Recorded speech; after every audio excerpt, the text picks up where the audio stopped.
Okay, so good morning. And here we are on the second day of our holiday with Kuan Yin. Yeah, learning about compassion. Kuan Yin's with the qualities she's famous for.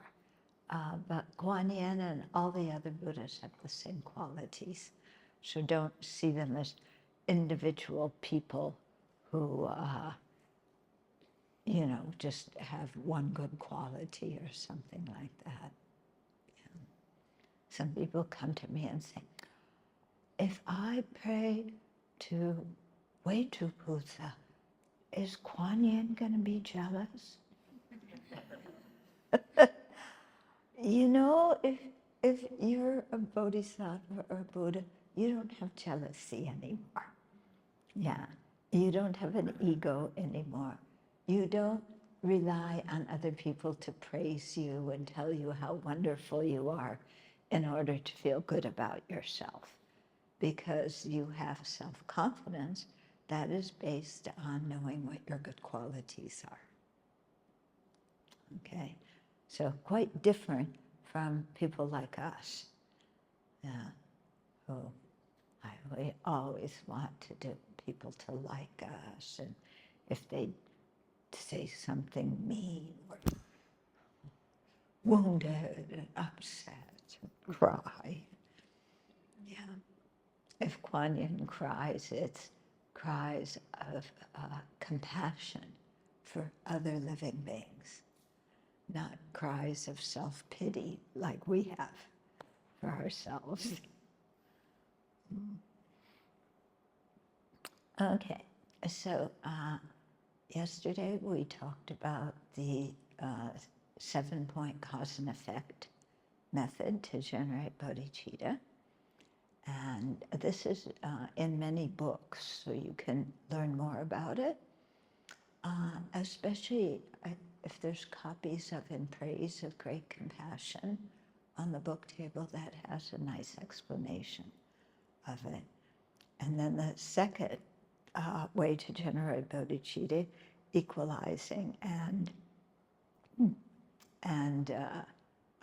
exchanging self with others, is the one that is taught by Shantideva, the great 8th century Buddhist sage. The one I told you about yesterday, who really says it straight. Okay. He was famous in India. There's an interesting story about what he's famous for. So he lived in a monastery in India, and he was a very great sage, very learned, very a good meditator. But nobody saw those qualities in him, because he usually just sat in his room in the monastery. He didn't do much. So they called him the monk who ate, slept, and went to the toilet. That was his name, because that's all they saw him do. So they thought he was really kind of a flake, not a monk to be respected. So they wanted to kick him out of the monastery, because they didn't think that somebody like that should be in the monastery. So this is the regular monks. They wanted to kick him out. So they had to devise some reason to embarrass him, so that then they could say, oh, look, he's not very good, so let's get rid of him. So they devised a plan whereby they invited him to give a a teaching to a very large number of people. And as was usual, they set up the throne where the Dharma teacher sits. They made his throne very high, and they didn't put any steps going up to the top of the throne, the idea being that when he came in, he would not be able to get on the throne, and he would look really foolish, and then they could kick him out. Okay, so Shantideva walks up to the throne when it's time to give the teaching. The throne's really high. He puts his hand on top of the throne and pushes the throne down. And then he sat on it, and then he elevated the throne back up. Okay, this was before electricity, yeah. Before elevators. So everybody was shocked, yeah, because they thought that he would just look very foolish. Instead, he was displaying some kind of extraordinary supernormal powers by doing that. So then he sat down to give the teaching on engaging in the Bodhisattva's deeds, which I've been quoting, or citing many times this weekend. And the first chapters are about bodhicitta, ethical conduct, being conscientious, fortitude and joyous effort and meditation, and then the chapter that has the method for generating bodhicitta that we're going to talk about today, equalizing and exchanging self with others. So those were the first 9 chapters. No, the first 8 chapters. There's 10 chapters in the book. When he got to the 9th chapter, that chapter is about emptiness, the nature of reality. So as he taught that chapter, he was already sitting on this very high throne. He elevated into space, and all the audience could do was hear his voice, and then he finally dissolved into space. Yeah, because space is often used as a metaphor for emptiness. And after that, they didn't see him anymore in the monastery. Yeah, they say that he went somewhere else and lived in a cave, and there was one more book that he wrote, but he didn't go around and do lots of public things, but he was an incredible practitioner. And you can see he did not boast about his powers and his knowledge. He was extremely humble, and when the monks were trying to embarrass him, and then he floated into space, he didn't go, "Look, guys, I told you I could do it." He, again, this kind of humility is really indicative of the great practitioners. Yeah, they all are very humble. None of them go around saying, "Here am I." Yeah, not like ordinary people who go and apply for a job. "Here am I, don't you want to hire me?" Yeah, or movie stars, basketball players, "Here I am." These really excellent practitioners who had realized, had extraordinary realizations, always appeared very, very humble. Yeah. I had one of my teachers, actually, he in the Dharamsala, India, where His Holiness, the Dalai Lama lives, and the Tibetan refugee community is. One of my teachers, he was a student of His Holiness, and they're up in the mountains, because Dharamsala is already on a hill. Then if you go up the mountain, there's some meditators there. They have really simple huts, and they carry the water from a stream to their huts and so on. And they aren't anywhere near the town, so they rely on one of their disciples to bring food up to them every week. So this teacher, Geshe Thubten, meditated up there for many, many years. Yeah.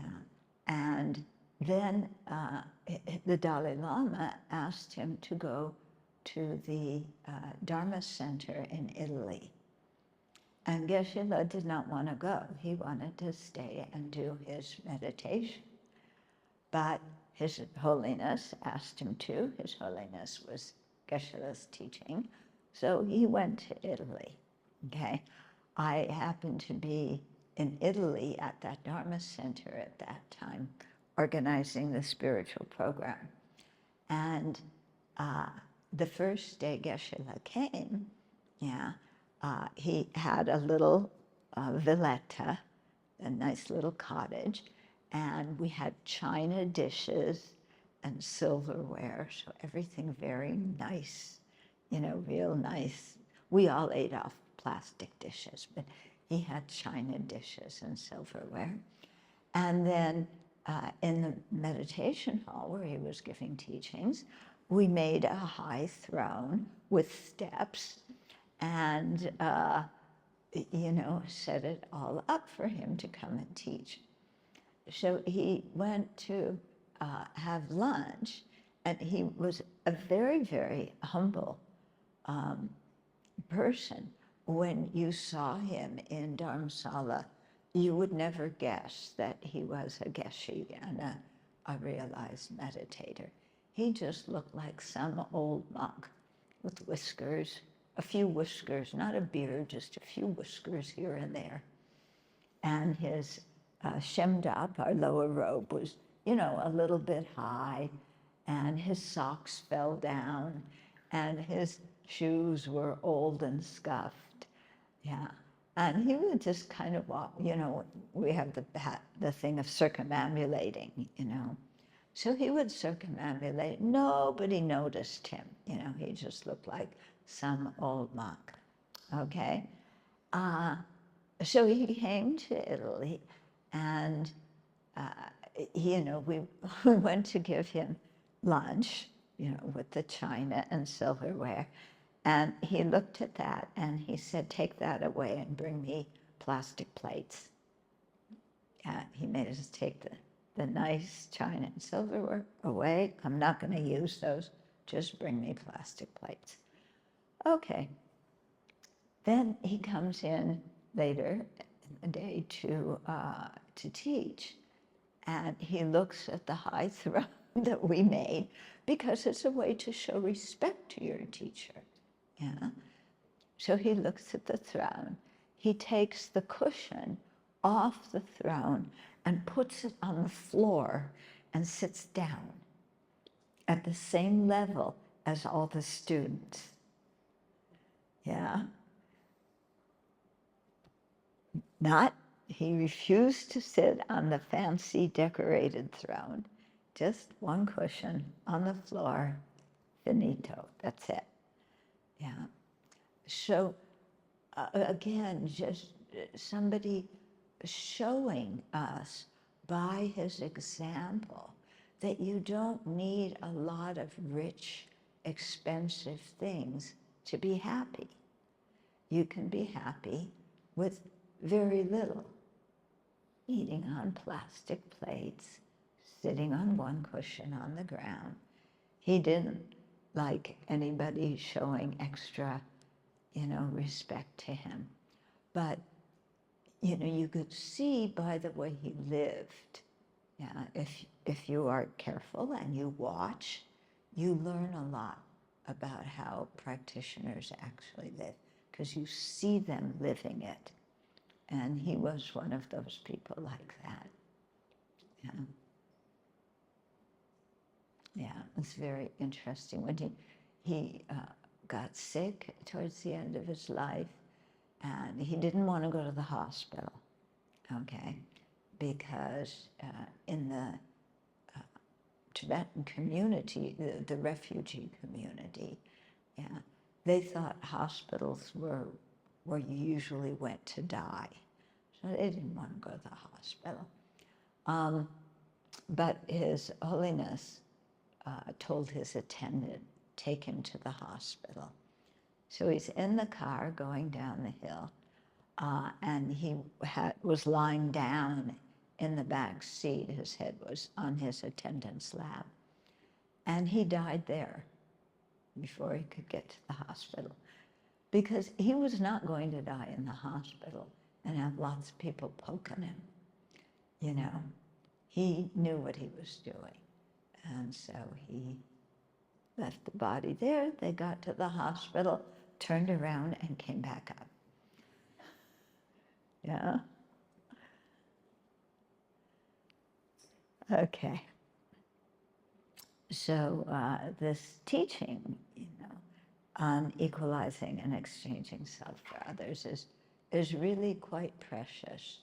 And if we practice it properly, you can see that it will make your mind very humble and extremely open, very caring and loving and open to other living beings. And it makes your mind free of judgment and criticism. And so many people now come to Dharma classes and say, tell me what to do with my judgmental, critical mind. Yeah, because we're ordinary beings. We can be very judgmental, can't we? Yeah. Even you look at somebody, you don't know anything about them. Just like the other monks looked at Shantideva and said, he was a flake. You know, he doesn't know anything. So we have the same kind of judgment, like, who is that guy? Oh, they look poor. I don't want to be near somebody who's poor. Oh, that one's a beggar. Ugh, I don't want to be near somebody who's a beggar. Yeah. I want to be near people who drive really expensive cars and look good. Yeah, because if I'm near those people, then other people will think that I belong in that group. So even though my car is a very simple car, I park it somewhere else, but I hang around the people who all park their expensive cars in the same area. Yeah. And then sure enough, people come along and say, wow, well, you've really made it big, haven't you? You know, yes, you know, I have lots of money in the bank now. I own this building and that building, you know, but really he's a big nothing. And this is actually what's happening, what one court case in America is threatening to do with Donald Trump, because he presents himself as a self-made billionaire, you know, who is rich and famous and powerful. But this one court case that's ongoing now is showing that most of his financial statements were fraudulent. Yeah, he inflated the costs of his properties so he could get better interest rates on loans and so on and so forth. So this is totally threatening his reputation as a very rich, savvy business person. Yeah, so he's really upset about this court case. Yeah, and because people will see that, yeah, that he's just a fake. And he doesn't want to be seen that way. He's been working so hard to create a false image of himself. So you can see that when people are like that, and even when we're like that, pretending to be something we aren't, yeah, sooner or later, it catches up with us. Yeah? And people realize that we're a fraud, that we're just posing to be somebody we aren't. And then, of course, when we're exposed like that, you crash.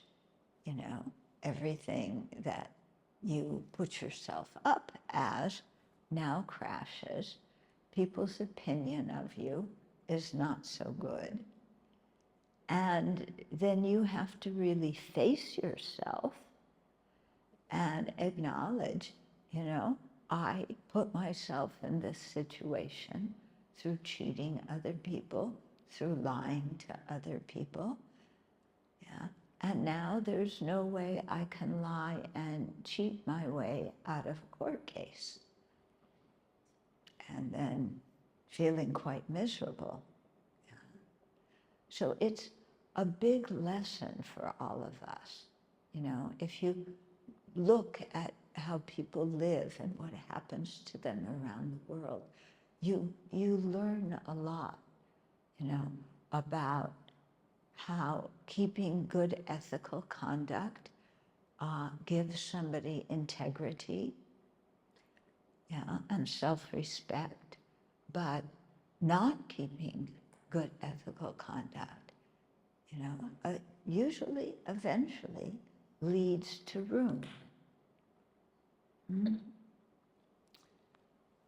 So people ask me, why do you read the news? Yeah, it's always the same. I read the news because for me, it's like a Dharma teaching. It's a teaching about karma. What causes people create that bring what kind of results? Yeah, and it's a big teaching on karma. Yeah, and a big teaching about how important it is to preserve our ethical conduct and thus preserve our integrity. Yeah, because if we don't have integrity, not only do other people not respect us, but we don't respect ourselves. And at the end of the day, we're the people who have to live with ourselves. Yeah. And at the end of our life, different karmas that we created ripen. And if we have lived an unethical life, those karmas ripen at the time of death. And we feel great regret, but not only regret, dread and horror, because now all of our harmful actions are catching up with us. Yeah. So it's, you know, we have to think about our death and what kind of life do I want to live so that I can have a good death and create virtuous karma so I can have a good rebirth, yeah, and meet the Dharma again and be able to practice again and eventually get out of samsara and attain Buddhahood. Yeah, because if I don't have a good rebirth because of my horrible conduct, yeah, then I'm born in a place and in a situation where it's extremely difficult to practice the Dharma. And once you're born in the lower realms, you know, you don't hear Dharma teachings, you don't see practitioners or have teachers or have Dharma books around to learn from. Yeah. And plus, your intelligence is fractured. You don't have the intelligence to really understand the Dharma, or you're too distracted by pain to pay attention to the Dharma, or too distracted by hunger and thirst to pay attention to the Dharma. So those kind of rebirths are, you know, once you're born in one of them, it's hard to get out of those realms because it's hard to create virtue. Yeah. So at our monastery, we have cats. Yeah. Now I know, in general, yeah, you people don't like cats. Yeah, you think cats are dirty. You see them running in the street. Yeah, and you don't want to go near them. You just want them to kill the mice so the mice don't come in your house. Well, in my country, we have cats as pets. Yeah, and we love our cats, and they're really good companions and very sweet, and they're very much part of our community. Yeah, we care about them a lot. When we had to evacuate the monastery in August because there was a forest fire nearby, yeah, we took the cats with us when we evacuated. We didn't leave them there. They're part of the community, okay? But they're also Dharma teachers to us. You know how they say that if you're careful, if you're observant, you can learn the Dharma from many people? So our cats can be Dharma teachers for us. Yeah. They have, for animals, for beings born in the animal realm, they have a luxurious life. Yeah. They can lie around all day, sleep all day. We pet them. They curl up in our laps and sleep. We give them treats. They have a wonderful life, okay? In terms of sensual pleasure. Yeah, lots of sensual pleasure. If you like cat food, they get the best cat food, you know? We don't feed our cats cheap cat food. They get the best. Actually, some of our supporters donate cat food to the cats, not food to the monastics.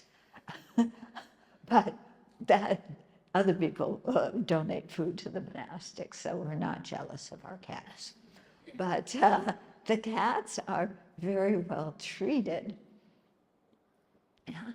But they're in the animal realm. And the way we had before we built a large dining hall, we had the teachings in another building, and the cats came to the teachings, okay? They would sit curled up on someone's lap and sleep through the teachings, just like some of you. And sometimes they would wake up, they would play with each other or chase each other. Occasionally they'd fight, but not too much. But they heard a lot of Dharma teachings. Yeah, they were present for a lot of Dharma teachings. Yeah. But they couldn't practice the Dharma. They didn't have the intelligence to understand what they were hearing.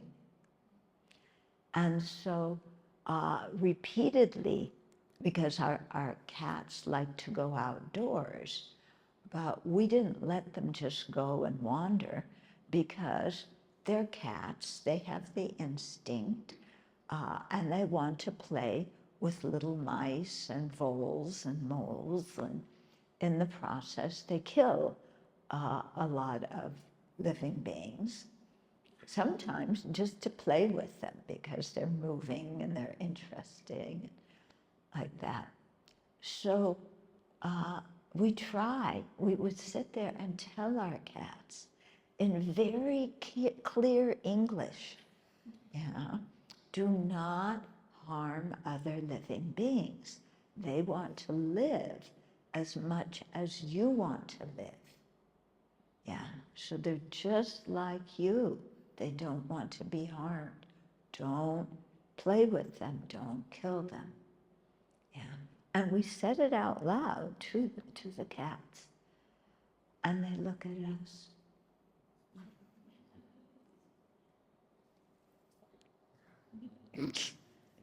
You know, they didn't understand anything. So all the Dharma teachings they heard, they didn't understand and couldn't practice them. Yeah? But they had a very luxurious life for an animal. They had food every day. They had everything they wanted. People would bring little toys, you know, things for the cats to play with. Yeah. So in terms of sensual pleasure, they had a better life than many human beings. Yeah, because many human beings are living in real dire poverty in war-torn countries, in places where there's droughts and floods, so the crops get destroyed or can't grow in the first place, so there's food shortages. Okay, so it's very interesting, the karma that we all create, because ethical conduct is the cause of a good rebirth, an upper rebirth. Yeah, a human life is considered a very good rebirth. Yeah, but especially not just any human life, a precious human life that has the ability to meet the Dharma, learn it, meditate on it, practice it. Okay? So ethical conduct is the cause of a good rebirth. Generosity is the cause of wealth and having the things that you need.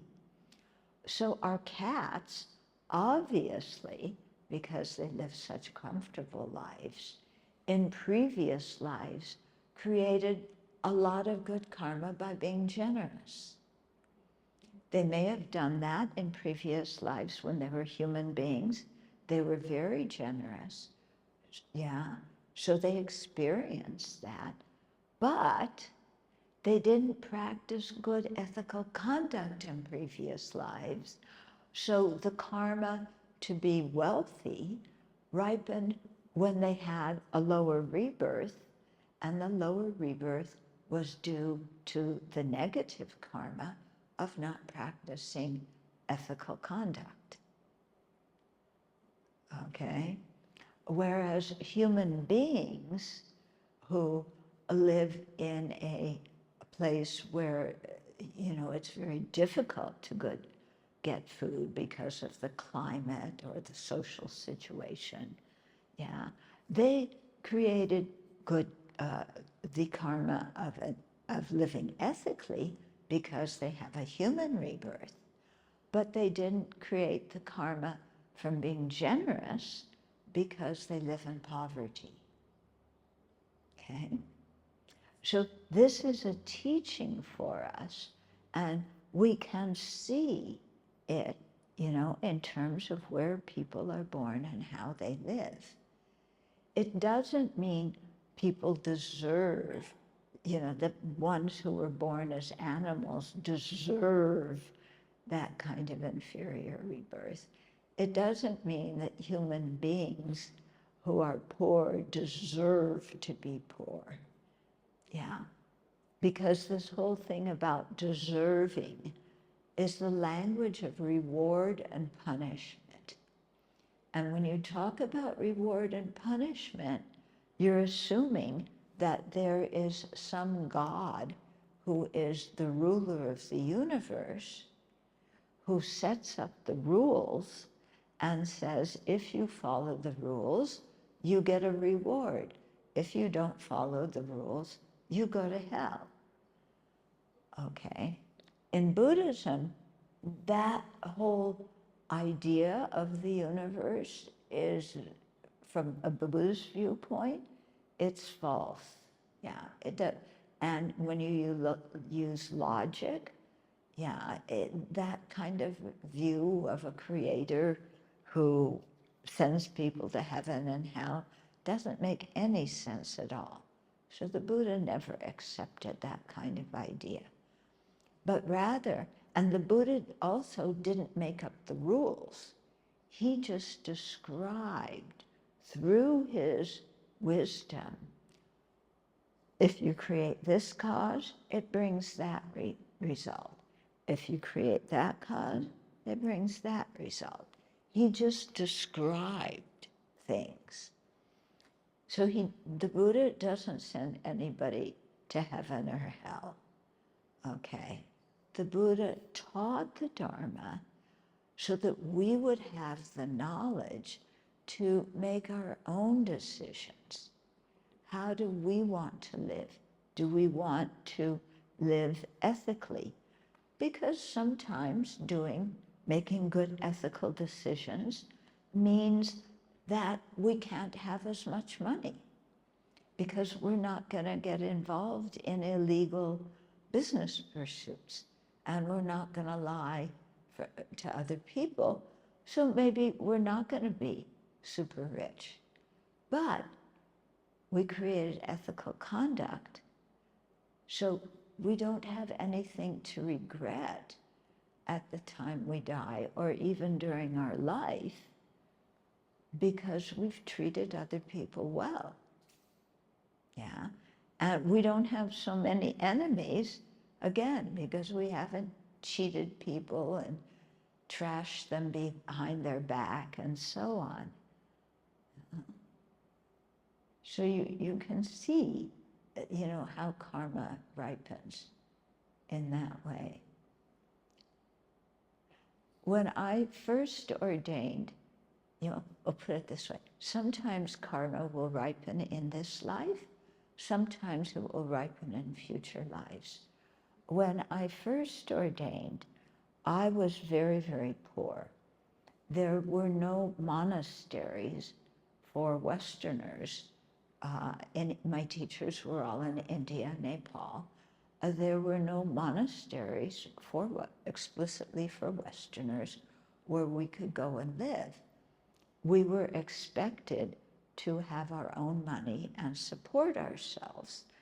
Our teachers were very happy to teach us, but they themselves were refugees, and they were just trying to survive and rebuild their monasteries as refugees, rebuild the monasteries in India and Nepal.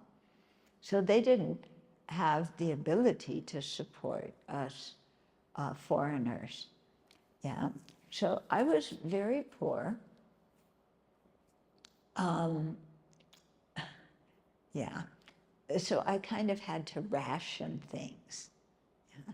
But I was very determined to keep my precepts, because at least as best as I can, I don't keep them perfectly, but I do the best I can, because the Buddha said if you are sincere in your practice, then you won't go hungry, okay?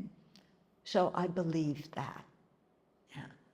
Anyway, I was living in India. I didn't have any money, so I didn't have a choice whether to believe it or not. That was my situation, yeah. But slowly so I had to ration things, and I allowed myself to eat this much on one day, and I had to save the rest for the next day, because otherwise I wouldn't have enough for the whole week, And I even had to ration my toilet paper. So things are bad when you have to ration your toilet paper. Because toilet paper in India was extremely expensive. Yeah, at least for my budget. Yeah, so I had to just not use so much. Yeah. So, but I was so happy living in India. I was close to my teachers. There was so much Dharma around me, so many Dharma friends and teachings, and I was just, to me, that was like heaven. Yeah, I was so happy living there. And, I was prepared to do that for a long time. But my teacher sent me to Europe, to Italy, to work in a Dharma center, and then I got sent to Singapore, And that's actually how I come to Malaysia, because I was teaching in Singapore and some Malaysians came down and went to the teachings, and then they said, come to Malaysia. And so I came to Malaysia, okay? And that's one of the causes and conditions why we're here today, okay? So, yeah. And then I found that as I practiced, I really kept my thing, because many of the Western monastics had to go get a job in order to eat, yeah. And if you get a job, then you can't wear your robes, you have to grow your hair out, yeah. Then you have to have a flat, because you're back in the West, they don't have any monasteries for you to live in. So you live in a flat, then you need a car to drive to work, you need clothes, and you wind up living like a lay person and really struggling to keep your vows because you're not in a Dharma environment. You go to the Dharma center, yeah, but people in America, they don't come from, most of them don't come from Buddhist families. So they don't know anything about supporting the Sangha. Yeah, they'll support the teachers, but not so much the Sangha. And so, it's quite an interesting situation for those people who have to get a job and go to work and keep their vows at the same time and, like that. So I just said, I'm not going to get a job. I refuse to do that. I am wearing my robes wherever I go, except when I have to do manual work outdoors. Then I put on work clothes, because otherwise my robes would get ruined. And, when you're doing manual work, you trip over your robes and you step on them and all. Yeah. But I just said, okay, I'm going to risk it and do like that. And also, this was the turning point for me. I was living in France. I was really poor, again, even though I was living in Europe. And I remember sitting there in one meditation session, and I said, it was a really difficult situation, yeah, because we also had to pay to stay at the monastery. We were establishing communities, so we all had to chip in some money. It was very hard for me to get that money. So I remember sitting there one meditation session and thinking, why am I in this really tough financial situation? This is really difficult. And then I remembered, because my teachers had told me, I don't know how many times, that wealth, generosity is the cause of wealth. And I looked at my behavior throughout the years, and it was very clear to me that I was extremely stingy and miserly. Yeah. Whenever I could get away without giving something, I didn't give it. Yeah. Or when I gave somebody a gift, or if I knew they were going to give me a gift, then I knew I had to give them a gift. So I estimated how much they would pay for my gift, and I bought a gift that didn't cost anything more than that, and less if I could get away with it. So, I had little money and I was stingy. And I sat there and I said, okay, now this is your problem, Why are you stingy? I'm talking to why are you poor? Because you're stingy. You're miserly. Yeah, you don't have an open heart that gives freely. Yeah, so I said, I have to change, because my situation is not going to get any better unless I change and I start being more generous. So initially, my reason for generosity was to improve my own situation by creating some good karma. Yeah. But, as time went on, then I really began to see how the practice of generosity can make your own mind very happy, and how the practice of stinginess made the mind contract. Yeah, because I saw how contracted my mind was, just counting everything to make sure I didn't run out. Yeah, whereas if you share with other people, your mind is very open and free. So that meditation session was a big thing for me, and I contemplated that. I meditated on that for a long time. Another big thing that made me change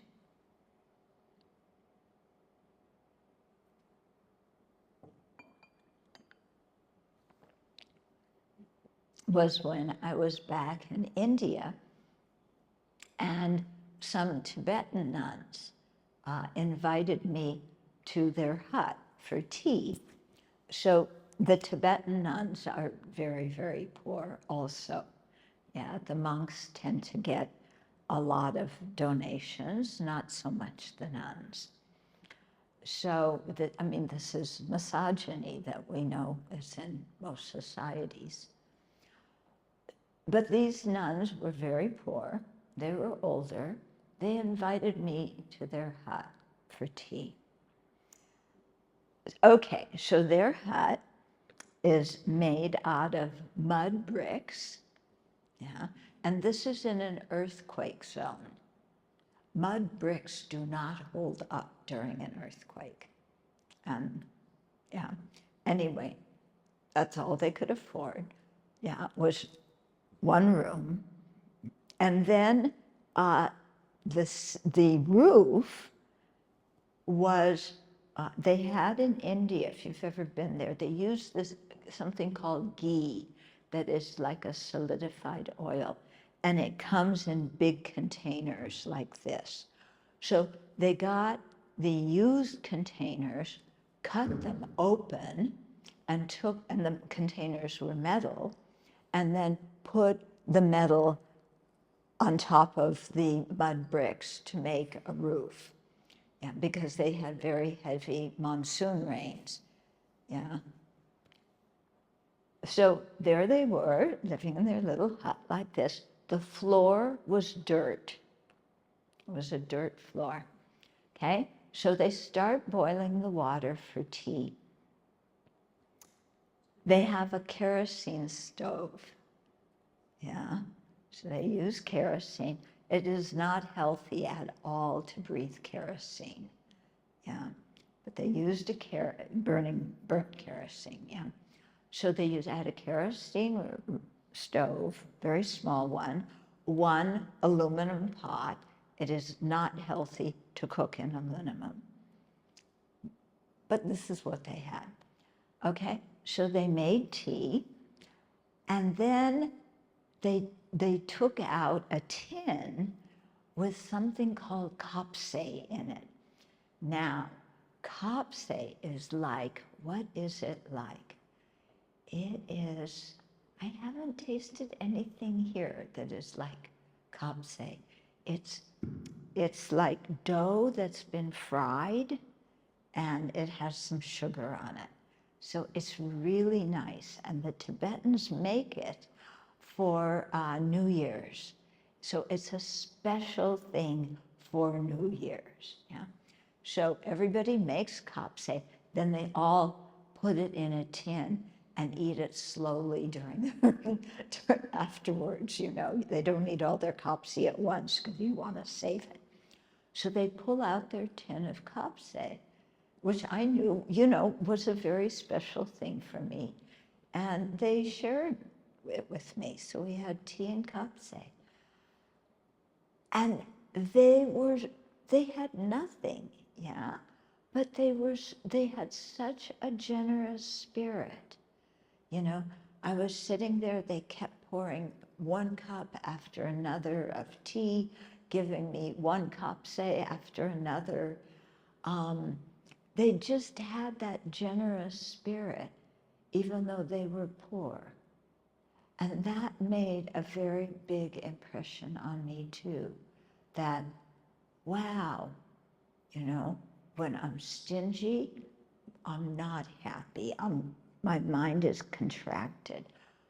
But you can be rich and generous, you can be poor and generous. But the whole key to generosity is not just giving what you have to so you don't look like a cheapskate, but it's loving to give. It's feeling good about giving, happy about giving, having a joyful heart. Yeah. So, sometimes we have experiences in our life that teach us so much. Sometimes more than, reading a Dharma book, but especially if you've had Dharma teachings before and you know what's virtue and what's not virtue, at least you know intellectually, even though you don't practice it. Then when you see people practicing ethical conduct, generosity, and you see that they're happy, yeah, and then you say, oh, okay, I can be happy doing that too. So I started to change in that direction.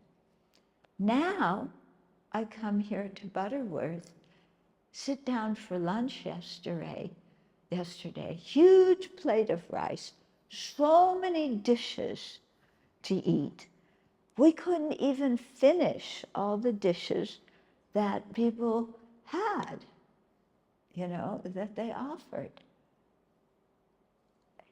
It's like, oh, sometimes your karma ripens in the same lifetime.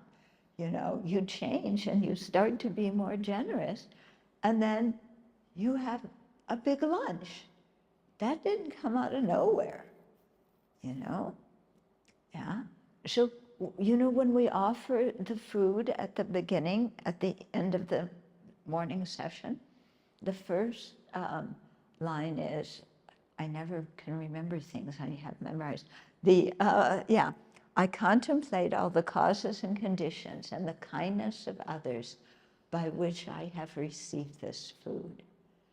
So that is a huge contemplation. You could meditate on that for days and days, because what are the causes and conditions for having lunch? It's not just me showing up with a hungry stomach. Okay, we have to have the karma to receive food.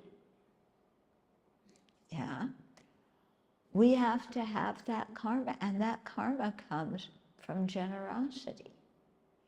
Even if you say, well, I worked and I got the money and I bought the food myself, still somebody gave you that money, because all of us, when we were born poor, weren't we? When you came out of your mother's womb, did you have a fistful of ringgit in your hand? No. We were all born poor. We came into this life with nothing. And everything we've had since then, our food, our clothing, shelter, medicine, all the things we enjoy and use, all of that came from other living beings. All of it. Okay? So we can see just with that one verse, we have to have the karmic causes to receive food from generosity, and there has to be the conditions to receive food. Living in a place where food is plentiful, where either you can have a job and work and earn money, or people are generous and supply you with food. Yeah, there's so many causes and conditions for our eating even 1 grain of rice. So many people were involved in our having that 1 grain of rice. People who grew it, people who took care of the fields, people who harvested it, who transported it, who took the husk off, who packaged it, who shipped it to the grocery stores, who put it on the shelves of the stores, who checked it out at the checkout counter. Yeah. And people who cook it and serve it to us. Yeah. And at the temple yesterday, we didn't even pay for it. The temple provided for it. Yeah. And people worked hard to cook it. I saw the cook before lunch. Yeah. And I thanked her. I wanted to bring her in so everybody could thank her. She's very humble. She said, "Oh, I just cooked the rest. We ordered the rest out." I think she cooked it, actually. Yeah. So, just one meal, how many causes and conditions have to come together. And all, the karma we created, the conditions all come from other people. Yeah. We depend completely on other people to stay alive. Yeah. This is something to really let soak in your heart, because so often, I don't know about you, okay, but I felt entitled, when I was a kid, my parents were so kind to me, always had food, always had, what I needed. They gave me presents of things I didn't need. But I wasn't content with that. I always wanted more and better. That was my mantra. More and better, more and better. I remember when I was quite young, I don't know, maybe 5 or 6 years old, my parents had a birthday party for me. It was a wonderful birthday party because everybody was celebrating me. Yeah, it was all about me, and people were giving me presents. So I loved the birthday party. But that night, after the party was over, I went in my bedroom and I cried. And my parents came in. "Why are you crying?" "Because it'll be another year before I have a birthday."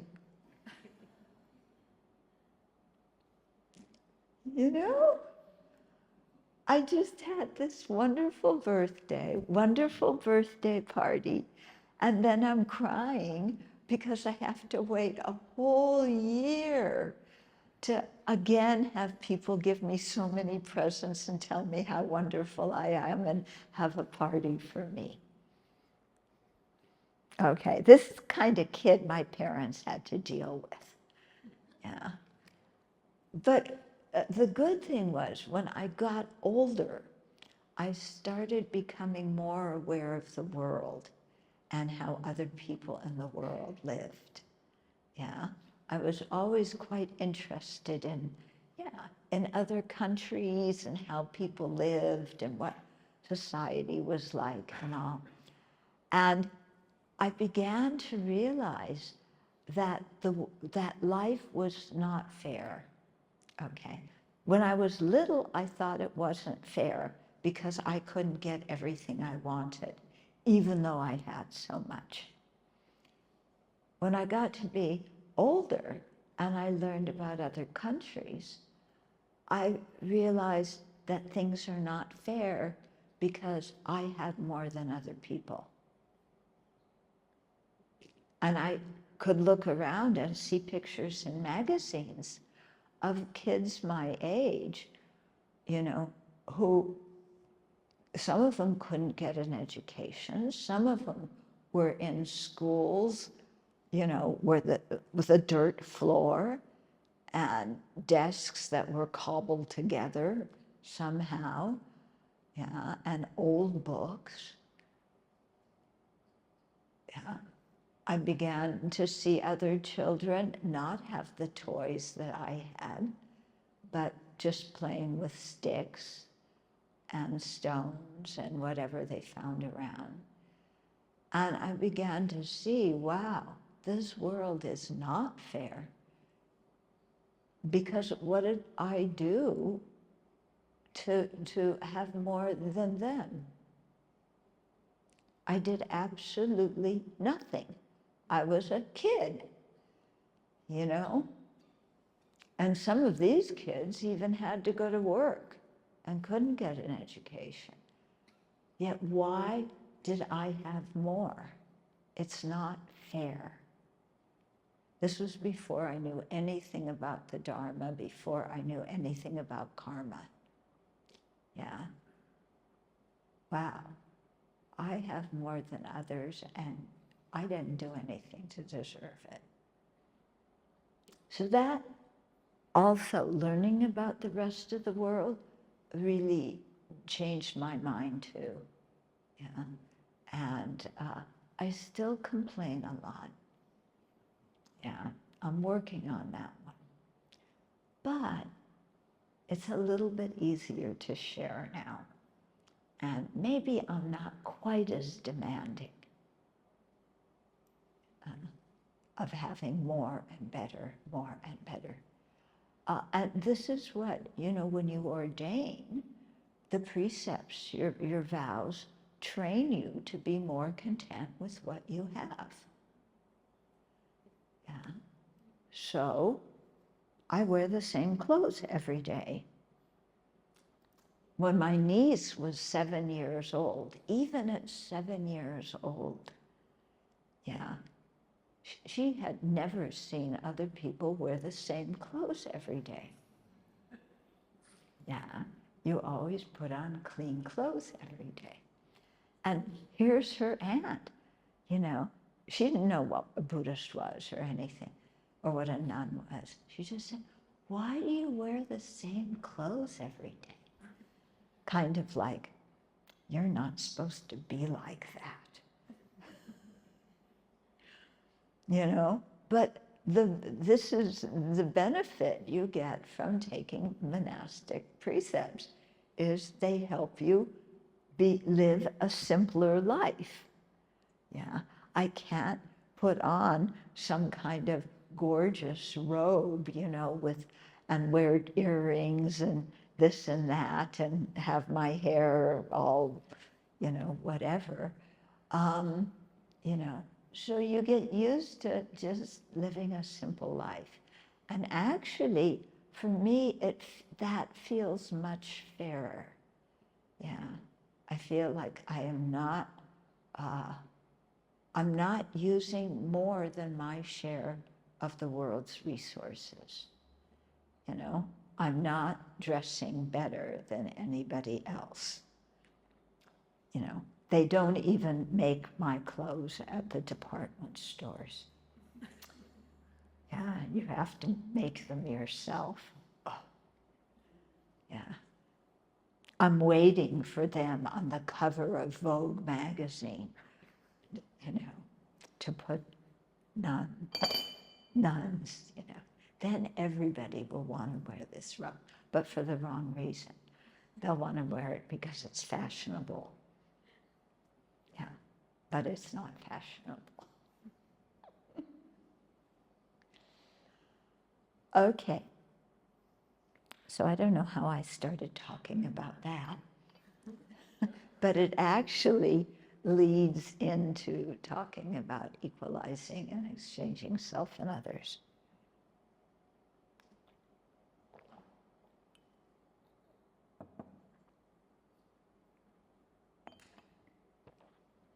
Okay, so there's different points in that meditation of equalizing and exchanging self and others.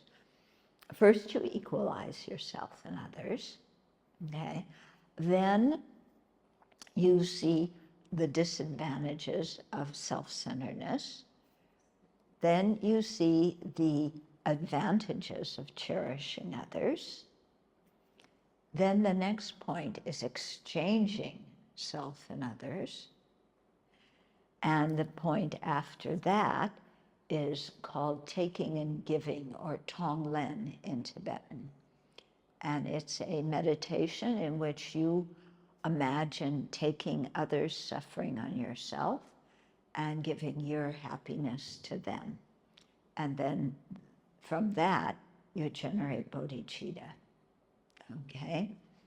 So you start off with equalizing self and others.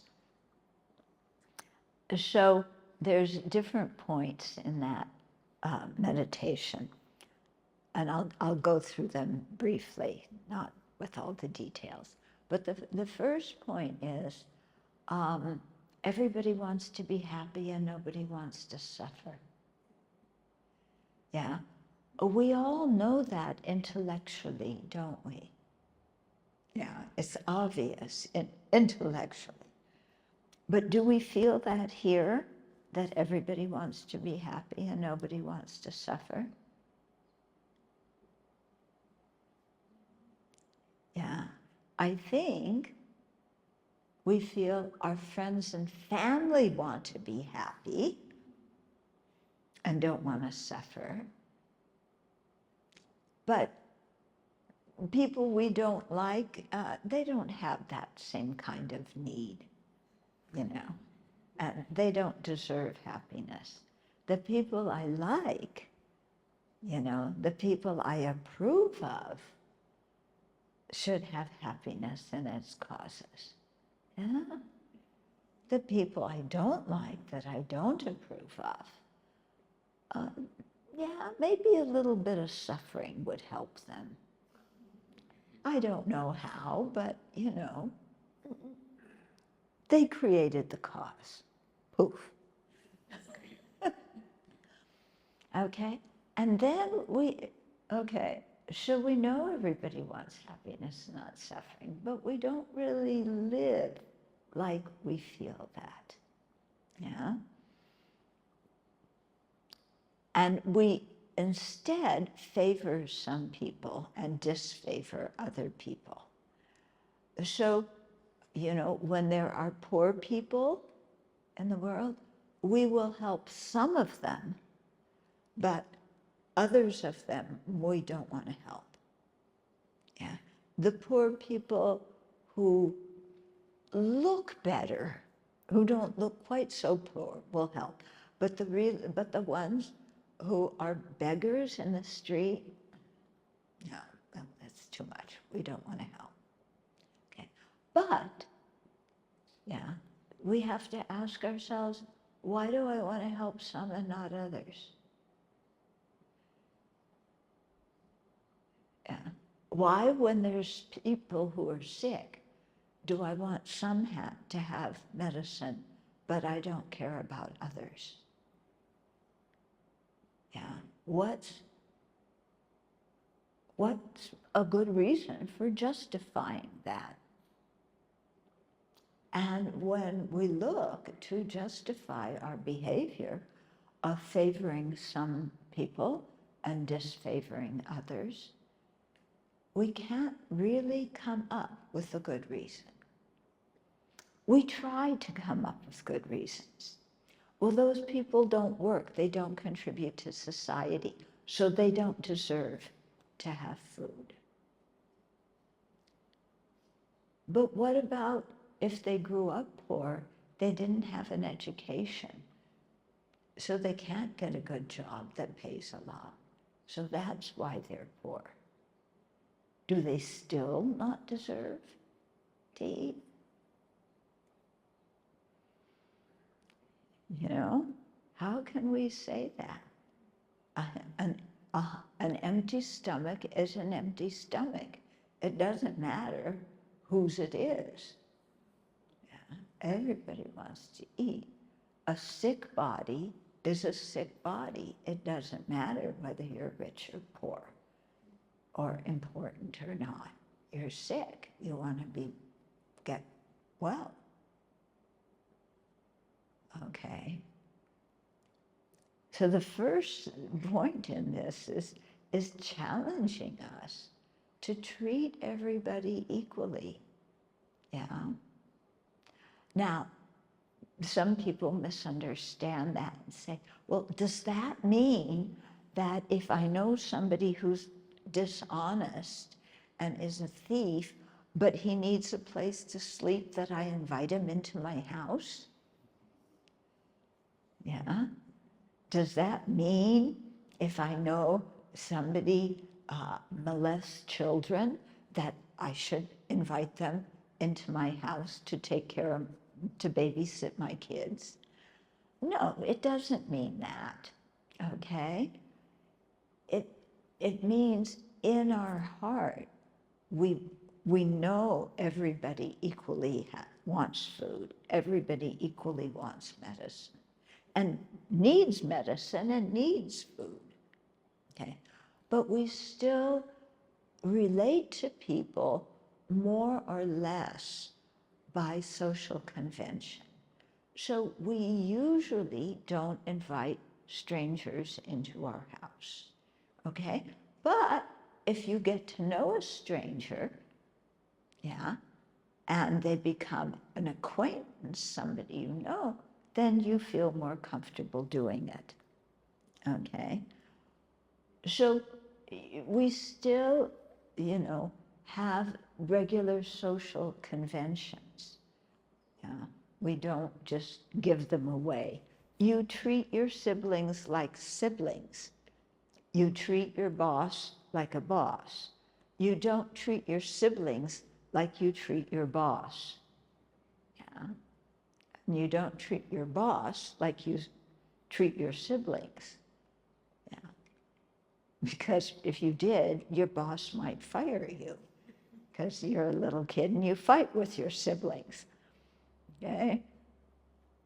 But, so although we treat people different according to our roles in society, yeah, from our heart, we regard their wish for happiness and not suffering as being equal, okay? So this is a very, very good meditation to do. There's a few good meditations to do when you're stuck in a traffic jam, or when you're waiting at an airport for the plane to take off and the flight is delayed. Okay, these are real good meditations. You look around at the people sitting in the cars, sitting at the airport, walking along the street, and you look at each of them and you know something very, very intimate about that person. Yeah, you know what their deepest wish is, which is to have happiness and not suffering. Yeah. So we know about every single person, no matter what they're born as this lifetime, that is the basic thing that motivates everything they do. Yeah, because they're just like us. And isn't that the reason why we do everything we do? We want happiness and not suffering. Yeah. How many of you enjoy your job? How many of you don't enjoy your job? Ooh. That group, yeah, has more.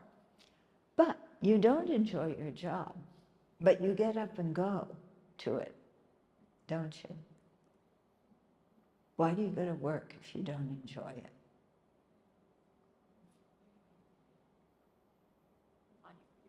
Come on, we all know why you go to work. Yeah. Yeah. You know this? Yeah. This is what you want. I mean, admit everybody, yeah? Yeah. That's what you want. So you hate your work, but you want this. Yeah. So why do we do that? Who's most important? Me. I will even sacrifice my own worldly happiness for some money with the idea that then I can get happiness. Yeah. When you go to work and you don't like your job, you sacrifice something to get the money so you can get what you like or support your family, whatever it is. Okay? Yeah. When you fall ill, during COVID, who did you worry most about getting COVID? Did you worry about me getting COVID? I don't think so. Yeah. Did you worry about him or her getting COVID? I don't think so. Who did you worry about most? Ourselves. Ourselves. Yeah. Then second, family members. Okay. But first, me. Is there any good reason for being more concerned about our own health than with anybody else's? We have reasons, but what are good reasons?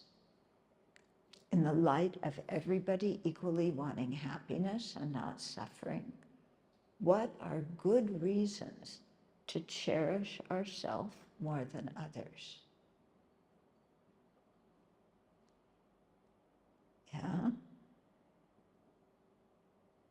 I finally got COVID. You guys didn't even care.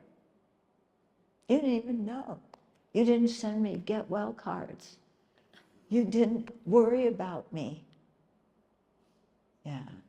You didn't send me anything special, you know, so that I would feel better just from knowing that people cared about me. No, you didn't do any of that. Yeah? And if you got COVID, I didn't do it for you either. I made prayers for you. Yeah. But it would have been nicer if I had been able to come and give you some medicine. But early on, there was no medicine. They now have something called what is it? Paxlovid. Yeah, it's really good. When I got COVID, they had this on the market. I got COVID just 2 months ago. Okay, 3 years, no COVID. Then, when COVID's going away, I got it. And everybody else in the monastery got it except 2 people. We all got it at the same time. Within 24 hours, we all came down with COVID. Anyway, so when we look at life this way, we all want happiness, we all want to avoid suffering. And there's no reason why we are more important than anybody else. There's no good reason for it. There's a reason. Why am I more important? Because I'm me.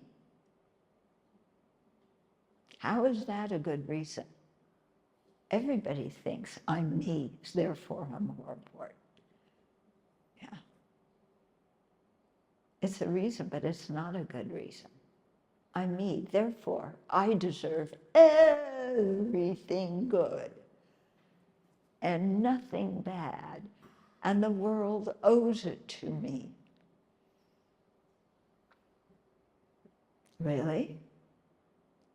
You mean I created so much virtuous karma that I'm in samsara and I deserve everything good and nothing bad?